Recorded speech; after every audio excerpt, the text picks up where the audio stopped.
The first time I thought I might not survive the night. The wind was screaming so loudly that it sounded like the mountains themselves were breaking apart.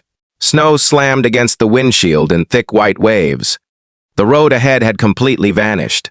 My hands tightened around the steering wheel as fear crawled into my chest. Beside me sat Rebecca, my best friend Nathan's mother, staring through the storm with worried eyes. We had only planned a short drive through northern Colorado, but within an hour nature had turned against us.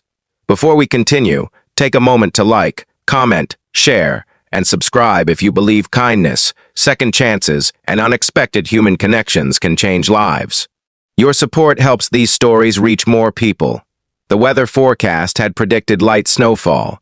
Instead, one of the worst snowstorms of the season arrived without warning. Rebecca and I had spent the afternoon delivering supplies to a small community center outside a mountain town. We were heading back to Denver when visibility disappeared completely. I tried to stay calm, but every mile became more dangerous. The tires slipped repeatedly, and eventually the truck slid into a ditch hidden beneath the snow. The impact wasn't severe, but the vehicle became hopelessly stuck. For several minutes, we sat silently, listening to the wind howl around us. My phone had no signal. Rebecca's phone was dead. The nearest town was more than 20 miles away. The temperature was dropping fast. I climbed out and attempted to dig the tires free, but the snow reached almost to my waist. Within minutes, my fingers felt numb despite my gloves. The storm was simply too powerful. When I returned to the truck, Rebecca looked pale. She was trying to stay strong, but I could see fear in her expression. Night arrived much faster than either of us expected. The heater worked only intermittently because we needed to conserve fuel. Every hour, the cold became more dangerous.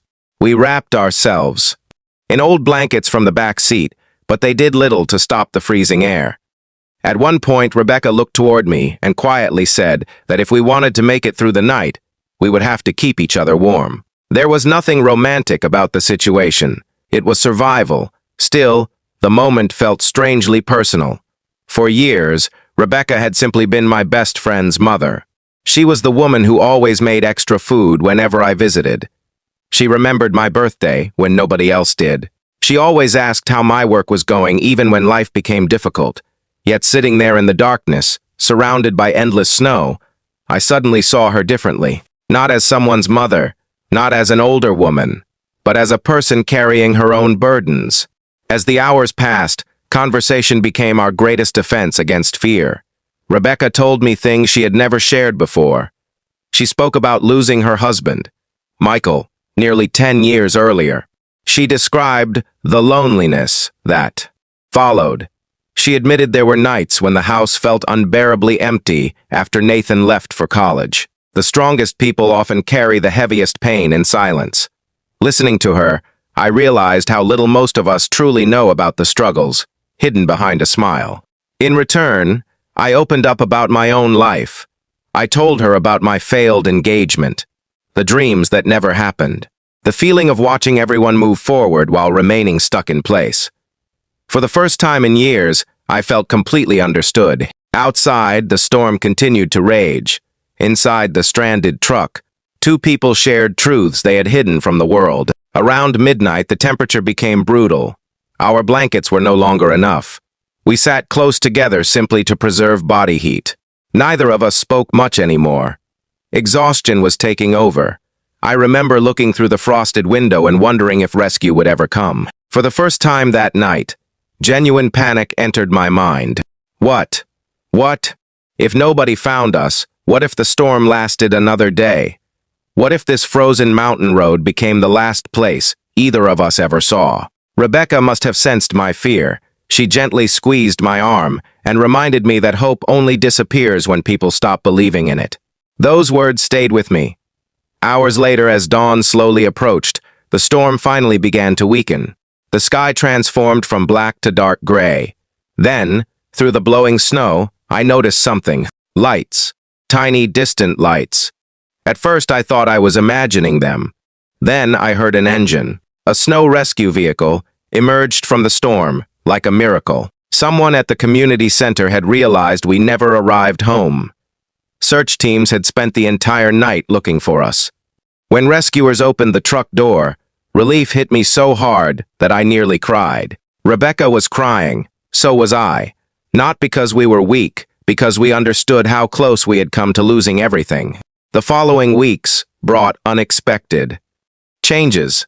Life returned to normal on the surface, but something inside me had shifted. That night taught me that survival isn't always about strength. Sometimes it's about connection. It's about allowing people to see the parts of ourselves we usually hide. Rebecca and I remained close friends. We never forgot that terrifying night in the Colorado mountains. Every winter, when snow begins to fall, we call each other and remember the storm that reminded us how precious life truly is.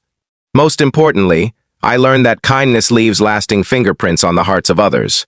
The meals Rebecca cooked, the encouragement she offered, the compassion she showed during my hardest years. Those small acts became the reason I stayed calm when everything seemed hopeless.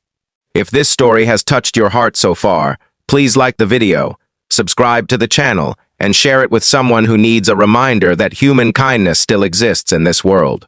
And before we finish, I have a special request. Comment below with the words, "Hope keeps us warm," if you believe compassion can help people survive even the coldest seasons of life. Years later, when I think about that snowstorm, I don't remember the fear first.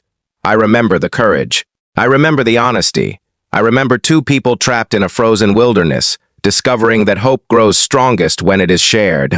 Because sometimes, the greatest rescue doesn't come from the flashing lights that appear in the distance. Sometimes the greatest rescue comes from another human being sitting beside you, refusing to let you face the darkness alone. And that is a warmth no storm can ever take away.